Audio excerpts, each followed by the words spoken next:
Hello and welcome to Maximum Potential, your health and wellness podcast hosted right here at Florida A&M University.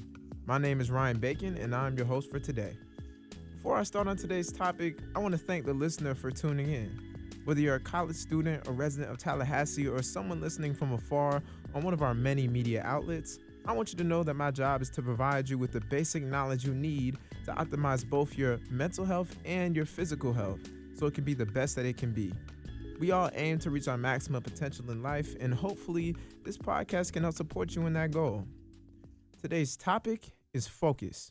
As a student myself, I know how important the ability to focus is to all of us here at Florida A&M University, but that doesn't just mean that the concept of focus is only applicable to students here.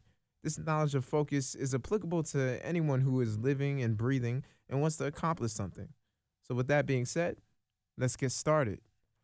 As many of you know, focus is our ability to concentrate on a given task throughout the day.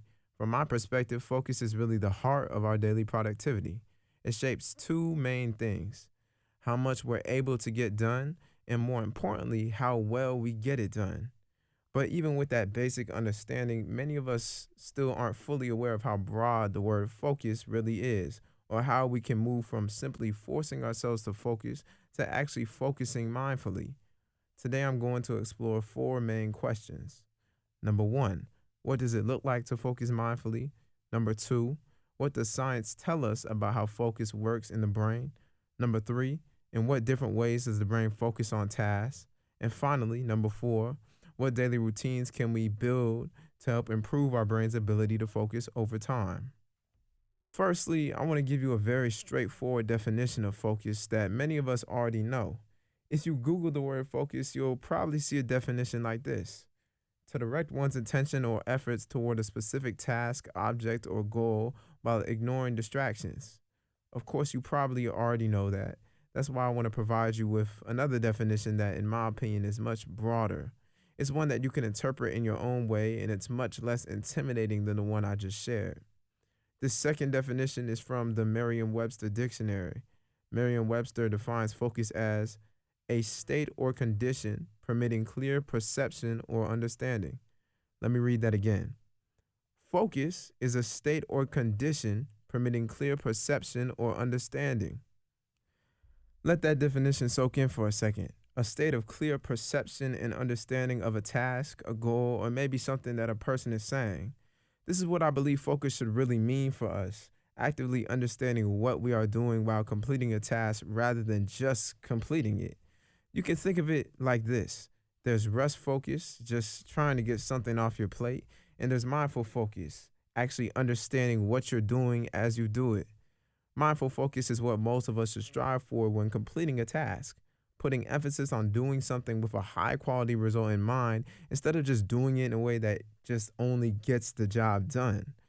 To paint a clear picture of what I'm getting at, I'm going to give you an example demonstrating how a lot of us focus on certain tasks with a goal of just getting them done instead of focusing mindfully. To note, this can kind of be the fine line between success at certain things and failure. So for my example, imagine you're in a library or in your dorm room and you're working on math homework. You're completely focused. You've got your concentration music playing in your headphones or your speakers. You've got your beverage next to you, whether it's coffee, tea, or water. And quite frankly, you're in that mode. You're in the zone, answering equations left and right and getting through your work. Sooner or later, you decide you want to speed up because you've got a movie or a show you've been watching that you want to get back to. I know we all are guilty of it. But because of this, you bust out your handheld calculator even though you know you don't really need it. And now you're doing your homework at what feels like the speed of light. You're probably thinking there's nothing necessarily bad going on here. You're just using your calculator to solve the math quicker. Then you get to the unit quiz and no calculators are allowed. You knew this would be the outcome, but you prioritized convenience over practicality. You were focused, but at a certain point, your focus shifted to the wrong thing. It shifted to time instead of quality, and the result may cost you the A or B grade that you wanted, maybe even by one simple point. That's frustrating, isn't it? Now, if you were focusing mindfully, you might have said to yourself, okay, I've been doing this homework for a long time. I want to pull out my calculator and finish this quickly, but I also know I have a unit test tomorrow that won't allow calculators. So, what do? Instead of rushing through the rest of the assignment, you decide to take a 30-minute break and just watch only a portion of that movie or that show that you were thinking about. Now that your mind is refreshed, you come back and finish your homework the right way rather than just the easy way. This is a perfect example of the way that we can all focus properly, being mindful of how we feel and the options that we have when we're doing our work, because there are always options. I shared that example just to give you a general understanding of how focus can be thought of in a different frame of mind. In that homework situation, the goal was finishing the assignment, but the process was working through each problem step by step and actually understanding it without the calculator.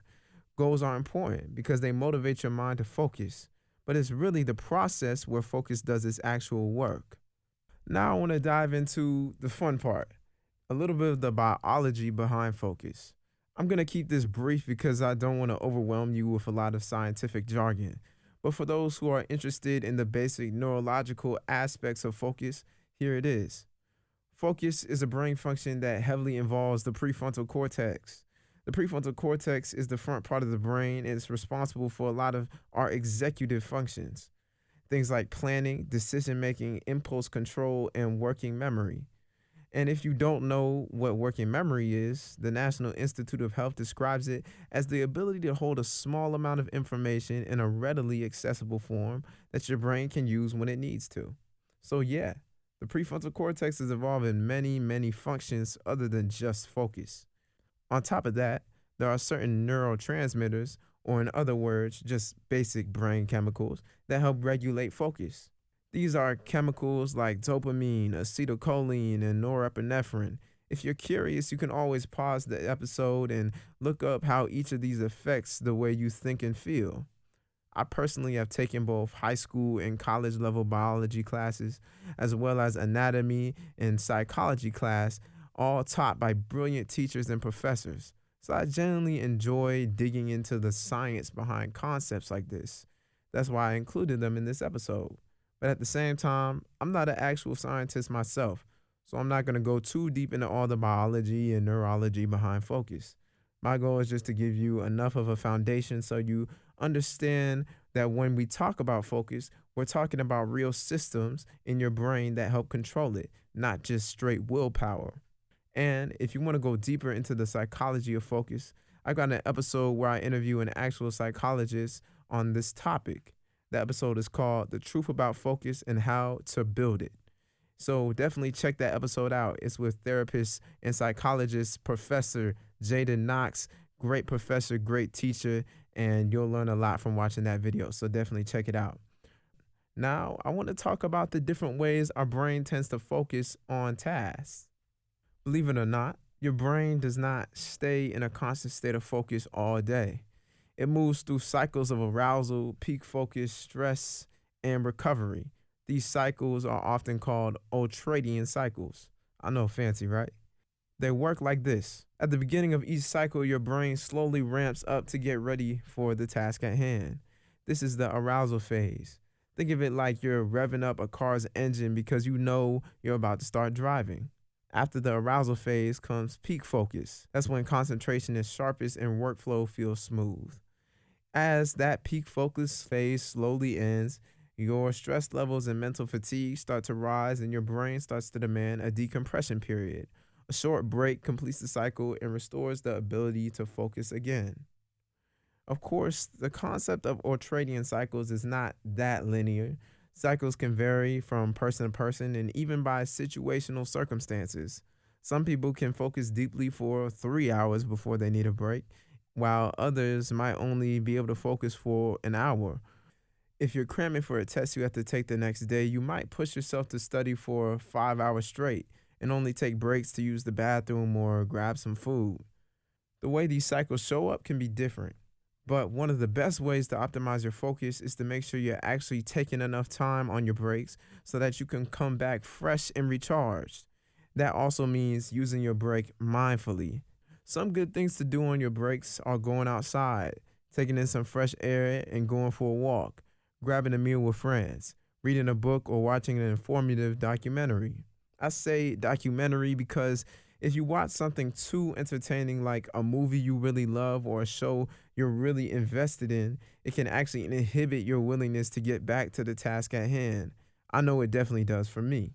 All in all, trying to force more information into your brain while you're already mentally tired is like trying to sprint a marathon when your brain is only prepared for a 5K.